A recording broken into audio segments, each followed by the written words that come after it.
మాజీ మంత్రి కన్నబాబు ప్రభుత్వం తీరుపై తీవ్ర విమర్శలు చేశారు. పోలీసులు టీడీపీ అనుబంధ సభ్యుల్లా పనిచేస్తున్నారని, ప్రభుత్వ పరిపాలన నీచ స్థితికి దిగజారిందని ఆరోపించారు. ఈవీఎంలు, వీవీప్యాలెట్లపై చర్చ జరుగుతున్న సమయంలో ప్రజల దృష్టిని మళ్లించేందుకు తిరుమల లడ్డు అంశాన్ని తెరపైకి తెచ్చారని అన్నారు. గీతం కబ్జాలో ఉన్న 55 ఎకరాల భూమిని రెగ్యులరైజ్ చేయడానికి ప్రభుత్వం ప్రయత్నిస్తుందని, అయితే విశాఖ ఎంపీ ఆ భూముల విలువ కేవలం 100 కోట్లే అని చెప్పడం ఆశ్చర్యకరమని వ్యాఖ్యానించారు. సాధించలేమనే స్థితికి మిమ్మల్ని తీసుకొచ్చింది. అంతేగాని ప్రజల్ని మెప్పించి ఇదిగో ఇంత బాగా చేశామని చెప్పి, ఈ హామీలు నెరవేర్చామని చెప్పి మీరు వచ్చే ఎన్నికలకి వెళ్ళగలుగుతామనే నమ్మకం మీకు లేదు. ఆ రోజు ఏం చెప్పారు? జగన్ 10 ఇస్తే మేము 20 ఇస్తామని చెప్పారు. మేము అడుగుతున్నాం, ఏమి ఇచ్చారు? ఇవాళ ఏ హామీని ఫుల్ఫిల్ చేశారు? ఒక ఆడబిడ్డని ఇది ఇచ్చారా? రైతులకి మీరు పెట్టుబడి సాయాన్ని పూర్తిగా ఇచ్చారా? ఒక పంటల ధర స్థిరీకరణ ఇది పెట్టారా? పోనీ సంవత్సరానికి 3 సిలిండర్లు అన్నారు, ఇప్పటికి సంవత్సరంన్నర దాటింది కదా మీ పరిపాలన వచ్చి. ఎన్ని సిలిండర్లు ఇచ్చారు? ఎంత మీరు సబ్సిడీ ఇచ్చారు? అమ్మఒడి స్థానంలో తల్లికి వందనం అన్నారు, ఎన్ని లక్షల మందికి కోత కోసారు? ఇవన్నీ ఒక ఎత్తు అయితే మీ పబ్లిసిటీ పీస్కి చేరిపోయింది. ఏ రేంజ్కి మీ పబ్లిసిటీ వెళ్ళిపోయిందంటే, అసలు ఈ రాష్ట్రం దేశం జీడిపి గ్రోత్ రేట్లని దాటేసినట్టుగా చెప్తున్నారు. ఏ స్థాయికి మీ పబ్లిసిటీ చేరిపోయిందంటే, కార్పొరేట్కి అత్యంత గొప్ప స్నేహితుడిగా చంద్రబాబు నాయుడు గారు అవార్డులు ఇచ్చుకునే స్థాయికి చేరిపోయింది. ఎకరం 99 పైసలు గారి కుమారుడి లోకేష్ గారి తోడల్లిడి సంస్థకి, గీతంకి 55 ఎకరాలు వాళ్ళ కబ్జాలో ఉన్న భూమిని రెగ్యులరైజ్ చేయడానికి ప్రాసెస్ చేస్తారు. మనుగడ సాధించలేమనే స్థితికి మిమ్మల్ని తీసుకొచ్చింది. అంతేగాని ప్రజల్ని మెప్పించి ఇదిగో ఇంత బాగా చేశామని చెప్పి, ఈ హామీలు నెరవేర్చామని చెప్పి మీరు వచ్చే ఎన్నికలకి వెళ్ళగలుగుతామనే నమ్మకం మీకు లేదు. ఆ రోజు ఏం చెప్పారు? జగన్ 10 ఇస్తే మేము 20 ఇస్తామని చెప్పారు. మేము అడుగుతున్నాం, ఏమి ఇచ్చారు? ఇవాళ ఏ హామీని ఫుల్ఫిల్ చేశారు? ఒక ఆడబిడ్డని ఇది ఇచ్చారా? రైతులకి మీరు పెట్టుబడి సాయాన్ని పూర్తిగా ఇచ్చారా? ఒక పంటల ధర స్థిరీకరణ ఇది పెట్టారా? పోనీ సంవత్సరానికి 3 సిలిండర్లు అన్నారు, ఇప్పటికి సంవత్సరంన్నర దాటింది కదా మీ పరిపాలన వచ్చి. ఎన్ని సిలిండర్లు ఇచ్చారు? ఎంత మీరు సబ్సిడీ ఇచ్చారు? అమ్మఒడి స్థానంలో తల్లికి వందనం అన్నారు, ఎన్ని లక్షల మందికి కోత కోసారు? ఇవన్నీ ఒక ఎత్తు అయితే మీ పబ్లిసిటీ పీస్కి చేరిపోయింది. ఏ రేంజ్కి మీ పబ్లిసిటీ వెళ్ళిపోయిందంటే, అసలు ఈ రాష్ట్రం దేశం జీడిపి గ్రోత్ రేట్లని దాటేసినట్టుగా చెప్తున్నారు. ఏ స్థాయికి మీ పబ్లిసిటీ చేరిపోయిందంటే, కార్పొరేట్కి అత్యంత గొప్ప స్నేహితుడిగా చంద్రబాబు నాయుడు గారు అవార్డులు ఇచ్చుకునే స్థాయికి చేరిపోయింది. ఎకరం 99 పైసలు గారి కుమారుడి లోకేష్ గారి తోడల్లిడి. అన్నమయ్య జిల్లాలో బర్డ్ ఫ్లూ కలకలం రేపుతోంది. సదుం మండలంలోని పుట్టవారిపల్లి, అమ్మగారిపల్లి, కంబంవారిపల్లిలో కోళ్ల మృతి ఘటనలు చోటు చేసుకున్నాయి. చనిపోయిన కోళ్లకు బర్డ్ ఫ్లూ వైరస్ ఉన్నట్లు అధికారులు నిర్ధారించారు. గత వారం రోజులుగా 3 కోళ్ల ఫారాల్లో దాదాపు 28,000 కోళ్లు మృతి చెందినట్లు వెల్లడించారు. పరిస్థితి తీవ్రతను దృష్టిలో ఉంచుకుని ఇంకా బతికున్న కోళ్లను జేసీబీ సహాయంతో గుంతలు తవ్వి పూడ్చివేస్తున్నారు. 3 కోళ్ల ఫారాలను ఇప్పటికే సీజ్ చేసినట్లు తహసీల్దార్ ప్రమిళ తెలిపారు. బర్డ్ ఫ్లూ వ్యాప్తిని అరికట్టేందుకు అన్ని జాగ్రత్త చర్యలు చేపట్టినట్లు అధికారులు వెల్లడించారు. స్వామిని చంద్రబాబు తన రాజకీయ లబ్ధి కోసం ఉపయోగించుకుంటున్నారని ఎమ్మెల్యే బూచేపల్లి శివప్రసాద్ రెడ్డి ఆరోపించారు. ఒంగోలు పార్టీ కార్యాలయం నందు జరిగిన సమావేశంలో తిరుమల లడ్డుపై కూటమి ప్రభుత్వం చేస్తున్న అసత్య ప్రచారాలపై ఆయన మండిపడ్డారు. తిరుమల లడ్డులో జంతు కొవ్వు పదార్థాలు కలిశాయి అని అబద్ధాలు మాట్లాడుతూ చంద్రబాబు హిందూ ప్రజల మనోభావాలను దెబ్బతీసేలా వ్యవహరిస్తున్నాడని విమర్శించారు. చంద్రబాబు లడ్డూ డ్రామాకు తెరవిదించి వాస్తవాలను ప్రజలకు తెలియజేయాలని డిమాండ్ చేశారు. లడ్డూలో లాప్సా వాల్నట్ సిటీ చెప్పలేదు, సిబిఐ చెప్పలేదు, కానీ చంద్రబాబు నాయుడు గారు చెప్పారు, హోమ్ మినిస్టర్ అనిత గారు చెప్పారు.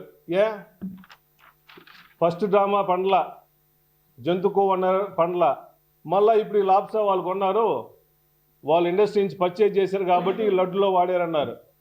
ఎవరు కడుపుకు కూడు తినేవాడు, దేవుణ్ణి పూజించేవాడు, ఈ విధంగా ఈ లడ్డులో కొవ్వులు కానీ ఈ లాప్సాను కానీ వేరే కెమికల్స్ వాడే ఆస్కారమే లేదు. ఓన్లీ రాజకీయ కక్షతో జగన్మోహన్ గారి మీద ఈ హిందువులకు అన్యాయం చేస్తున్నారని చెప్పేసి కావాలని చేస్తున్నాడు తప్ప ఇంకో ఆలోచన కాదని చెప్పి సభావం తెలియజేస్తున్నా. ఒకటి గుర్తుపెట్టుకోండి, మేము మొదటి నుంచి కూడా జగన్మోహన్ రెడ్డి గారు రాజకీయాల కోసం, రాజకీయ లబ్ధి కోసం ఎప్పుడూ దేవుళ్ళను వాడుకోలే. మీరిచ్చిన హామీలు నెరవేర్చకుండా ఈ రాష్ట్రంలో మళ్ళా 2029 ఎలక్షన్స్లో మేము అధికారాన్ని కోల్పోతున్నామని చెప్పేసి మీ సర్వే రిపోర్ట్లో తెలిసింది కాబట్టి జగన్మోహన్ రెడ్డి గారిని ఆయనకి హిందువులను దూరం చేయాలనే కక్షతో తప్ప ఇంకా వేరే ఆలోచన ఏమి లేదని చెప్పి సభావం తెలియజేస్తున్నా. లడ్డూలో లాప్సా వాల్నట్ సిటీ చెప్పలేదు, సిబిఐ చెప్పలేదు, కానీ చంద్రబాబు నాయుడు గారు చెప్పారు. హోమ్ మినిస్టర్ అంతా. విజయనగరం జిల్లా జెడ్పీ చైర్పర్సన్ మజ్జి శ్రీనివాసరావు కూటమి ప్రభుత్వంపై విమర్శలు గుప్పించారు. కల్తీ నెయ్యిపై టీడీపీ నాయకులు కావాలని దుష్ప్రచారం చేస్తున్నారని, సిబిఐ నివేదికలో కల్తీ లేదని తేల్చిన పని కట్టుకుని వైసీపీ నాయకులపై దాడులు చేస్తున్నారని మండిపడ్డారు. దీంట్లో మనకి మసకబారిపోయాం, మచ్చొచ్చింది, భక్తుల విశ్వాసాలు మనం దెబ్బ కొట్టాం అనే ఒక ఆలోచన వచ్చిన తర్వాత వాళ్ళు ఇప్పుడు ఏం చేయాలా? క్షమాపణ చెప్పాలా. మొట్టమొదటి వాళ్ళు చేయాల్సింది ఏంటి? ఆ సమావేశం ఏర్పాటు చేసి ఏం చెప్పాలా? మేము వెంకటేశ్వర స్వామి వారి మీద మేము చేసిన ఆరోపణలు తప్పు, ఆ స్వామివారి లెంపలేసుకుంటున్నాం, ఈ ప్రజలకు క్షమాపణ చెప్తున్నామని చెప్తారని మనం ఆలోచిస్తే, వాళ్ళు అది కాకుండా వాళ్ళు చెప్పిన మళ్ళీ కొత్త ఆరోపణలు ఏంటి? ఇందులో ఏదో పామాయిల్ కలిసింది, లేదా హార్పిక్ కలిసింది, ఏదో బాత్రూమ్ క్లీన్ చేసే కలిసింది, అంటే వారి నోటికి ఏది వస్తుంది దానికి సంబంధించి సిబిఐ వాళ్ళు ఏదైతే అత్యున్నతమైన ఎన్డీబీబీ కానీ ఎన్డీఆర్ఐ సంస్థ ఏదైతే ఉన్నాయో ల్యాబ్స్ ఉన్నాయో ఆ ల్యాబ్స్ని టెస్టింగ్ చేసిన సంస్థలు ఇవన్నీ పోగా మీరు వారి మీద ఎదురుదాడి మళ్ళీ అబ్బాబే ఆ సంస్థల్లో బాగోలేవు, వాళ్ళు అలా చేశారు, వీళ్ళు ఎలా చేశారు, ఇవన్నీదో విచారణ చేస్తున్న సమయంలో ఉన్న అధికారులు అందరూ మీరు నియమించిన అధికారులే, లేదా సిబిఐ ఛార్జ్ షీట్ ఫైల్ చేసిన అధికారులు ఉంటే ఈ రాష్ట్రంలో ఉన్న అధికారులే, ఎవరైతే మీరు ప్రతిపాదన చేసిన అధికారులే అందులో ఉన్నారు. ఇవన్నీ మీ హయాంలోనే. కానీ ఇప్పుడు ఏం చెప్తున్నారు మీరు? అబ్బాయి అలాంటివి లేవు అని తిరిగి ఎదురుదాడి. హైదరాబాద్ నాంపల్లిలోని ఫోరెన్సిక్ ల్యాబ్ అగ్ని ప్రమాదం ఘటన చుట్టూ పొలిటికల్ ఫైట్ నడుస్తోంది. అత్యంత కీలకమైన కేసులకు సంబంధించిన ఫైల్స్, ఎవిడెన్స్ ఆధారాలు ఉండే ల్యాబ్లో మంటలు చెలరేగడం పట్ల విపక్షాలు అనుమానాలు వ్యక్తం చేస్తున్నాయి. ఇక ఈ ప్రమాదం వెనుక ఆధారాలను కప్పిపుచ్చే ప్రయత్నం ఏమైనా ఉందా అంటూ అనుమానాలు వ్యక్తం చేసిన బీఆర్ఎస్ వర్కింగ్ ప్రెసిడెంట్ కేటీఆర్ కు తాజాగా భువనగిరి ఎంపీ చామల కిరణ్ కుమార్ రెడ్డి కౌంటర్ ఇచ్చారు. ఫోరెన్సిక్ ల్యాబ్ అగ్ని ప్రమాదం వెనుక కేటీఆర్ హస్తం ఉంది ఏమోనని నాకు అనుమానం కలుగుతోందని సంచలన వ్యాఖ్యలు చేశారు. ఏ స్థాయికి దిగజారిన కేటీఆర్?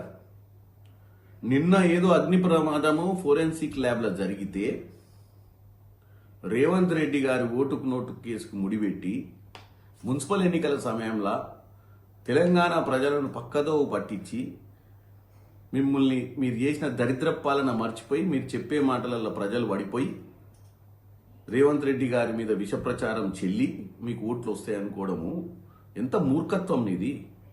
ఏం మాట్లాడుతున్నావో? పొద్దున్న లేస్తే నిద్ర పట్టక ఇప్పుడు మున్సిపల్ ఎన్నికలలో కూడా ఈ చింతపండు ఇద్దని తెలిసిపోయి ఏదో అబాండాలు వేయాలని ఫోరెన్సిక్ ల్యాబ్లో ఒకవేళ ఏదన్నా జరిగితే మీ టేపులు, మీరు మాట్లాడిన మీ ఫోన్ ట్యాపింగ్కు సంబంధించినవి అవన్నీ కూడా ఎవిడెన్స్లు ఉంటాయి అందులో.